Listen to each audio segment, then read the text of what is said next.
So today I'm going to be doing a flush on my heater core, a 2012 Jeep Wrangler Rubicon.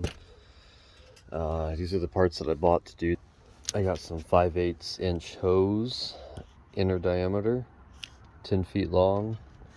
I got this little hose thing with a threaded end, two of these couplers, and this, which will thread onto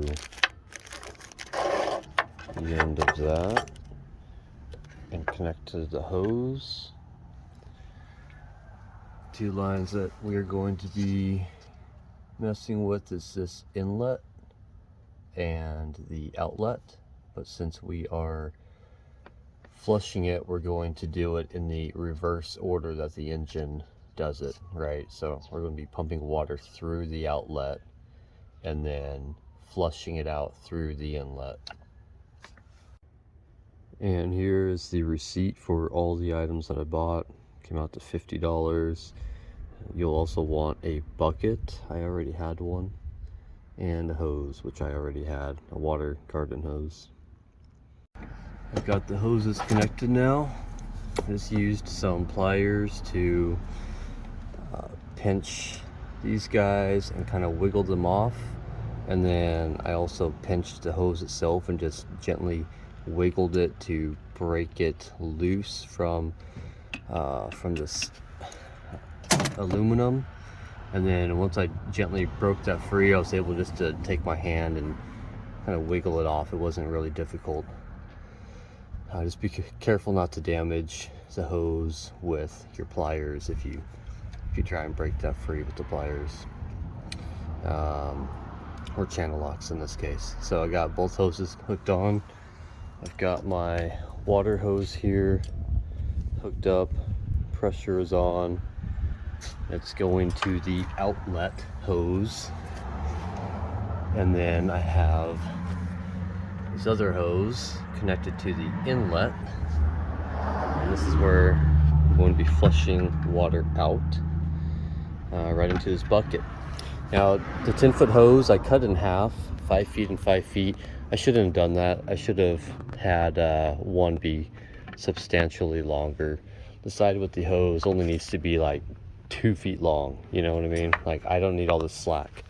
And then you could have your bucket on the ground here, but with it cut at 5 feet, it doesn't reach. So I would suggest making one side longer.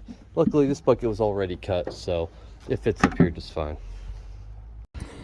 Okay, the moment of truth. Try it out.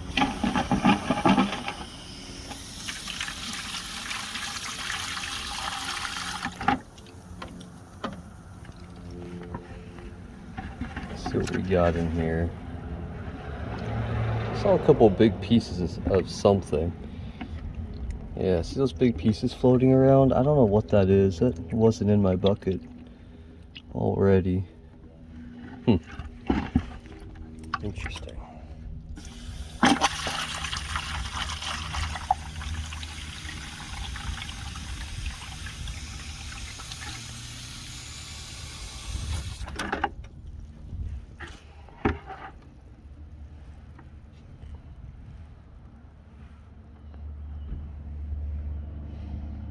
There's some debris in here, but it's not too bad, but I could still clog it.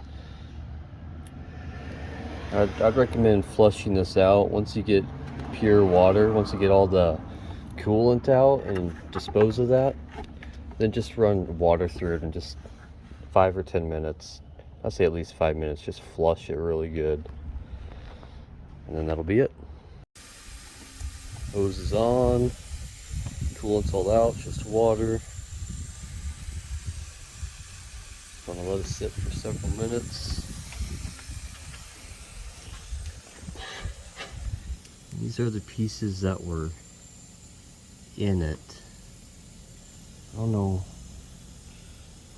what it was. What's that look like?